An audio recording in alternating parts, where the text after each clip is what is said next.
స్వాగతం. Auto stand కాదండోయ్, అది APSRTC bus stand.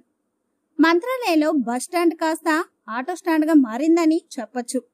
ఇటీవల కాలంలో మరీ ఎక్కువగా ఆటోల సంచారం ఆటో స్టాండ్ల దగ్గర కంటే బస్టాండ్లోనే ఎక్కువగా ఉంటున్నాయి. ఇది మంత్రాలయం బస్టాండ్ తీరు.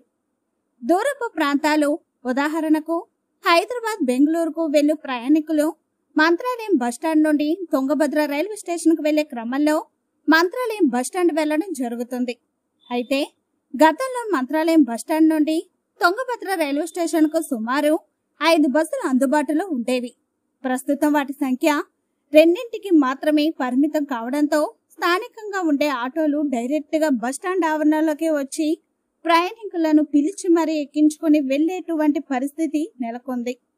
దీని నివారణ నిమిత్తం ఏపీఎస్ఆర్టీసీ అధికారులు సైతం ఎటువంటి చర్యలు తీసుకోలేకపోవడం, కనీస ఇచ్చుట ఆటో నిలపరాదు అని సూచనలు ఇచ్చేటువంటి లేదా జరిమానాలకు సంబంధించినటువంటి బోర్డులు కూడా ఏవి ఏర్పాటు చేయకపోవడంతో పాటు ఆర్టీసీ అధికారులు సైతం అక్కడ నివారించే ప్రయత్నం చేయలేకపోవడం కారణంగా బస్టాండ్ కాస్త ఆటో స్టాండ్ ను తలపిస్తుంది. ప్రయాణికులు వాపోతున్నారు. అసలే నష్టాల్లో కూరుకుపోయిన ఆర్టీసీకి ఈ విధమైనటువంటి వ్యవహారం కారణంగా మరింత నష్టం వాటిల్లే అవకాశం లేకపోలేదు. బస్సులు అందుబాటులో లేని కారణంగా ప్రయాణికులు ఆటోలలో వెళ్లాల్సిన పరిస్థితి నెలకొనడం కారణంగా ఇటు ప్రయాణికులకు అధిక ఆర్థిక భారం, అటు ఆర్టీసీకి అధిక ఆర్థిక నష్టం వాటిల్లే అవకాశం స్పష్టంగా కనిపిస్తుంది.